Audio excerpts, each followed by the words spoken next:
हम सभी के भीतर ऊर्जा मौजूद होती है, लेकिन सब लोग इसे व्यक्तिगत शक्ति में नहीं बदल पाते। कहाँ खर्च हो जाती है ये ऊर्जा और क्या उपाय है इसे शक्ति में बदलने का?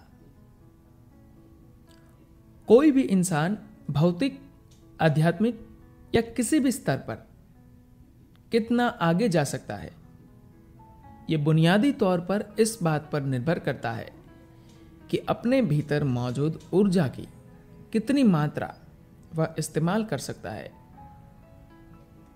यहां बहुत सारे ऐसे लोग हैं जिनके पास काफी ऊर्जा है, लेकिन उनके भीतर इतना विवेक या फिर कोई ऐसा सिस्टम नहीं है जो इस ऊर्जा को एक तरह की निजी शक्ति में बदल दे। शक्ति के बारे में लोगों का यह सोचना उनकी सबसे बड़ी भूल है कि यह दूसरों पर इस्तेमाल करने के लिए है। शक्ति का आशय खुद आप से है। शक्ति आपके अपने बारे में है। आपके अंदर शक्ति कितनी सक्रिय है, इससे न सिर्फ आपके जीवन की तीव्रता व गहराई तय होती है, बल्कि आप जीवन के विभिन्न क्षेत्रों में कितने प्रभावशाली होंगे यह भी तय होता है। आधुनिक समाज में व्यक्तिगत शक्तियों को विकसित करने का बहुत ही कम प्रयास हुआ है, क्योंकि समानता को लेकर हमारी सोच बिल्कुल गलत थी।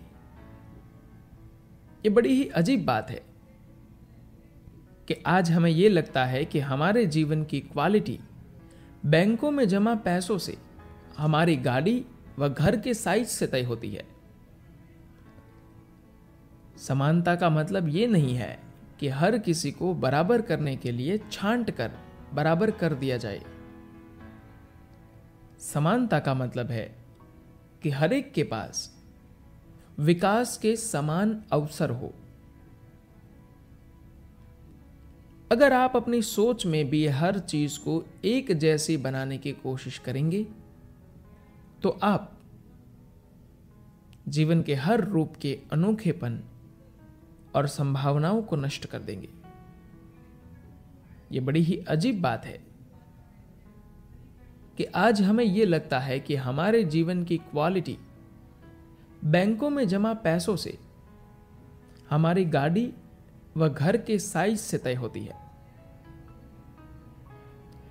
आज से 1000 साल पहले जब न तो डॉलर थे और न ही गाड़ियां और न ही वैसे घर जिनमें हम आज रहते हैं, तो क्या तब लोग अच्छा जीवन नहीं जीते थे?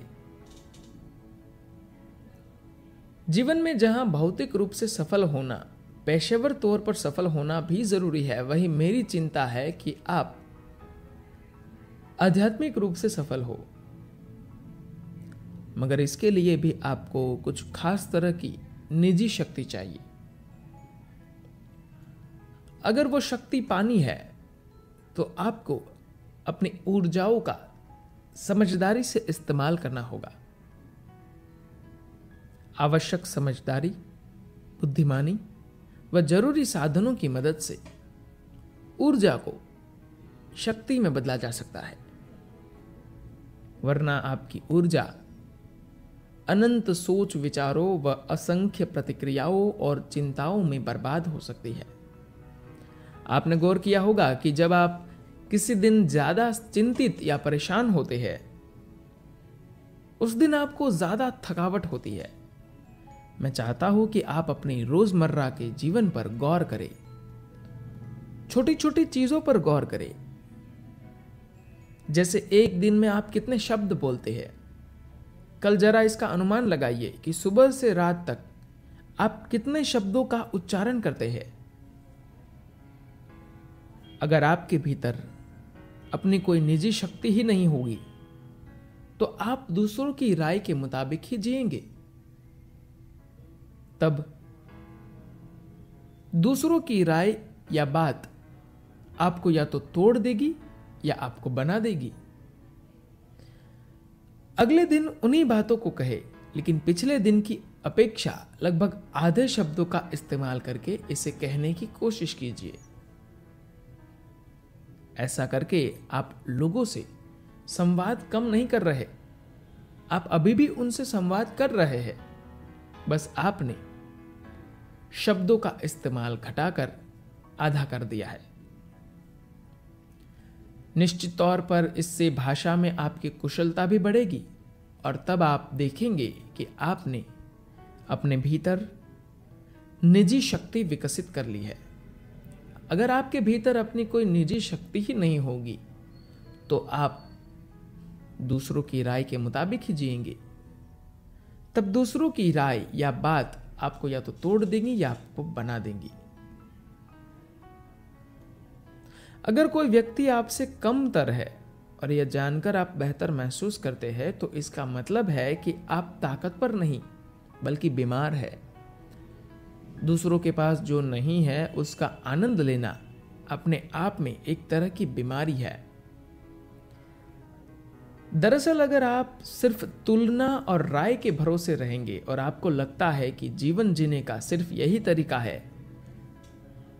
तो आप हमेशा उस चीज में आनंद लेगी जो दूसरों के पास नहीं है।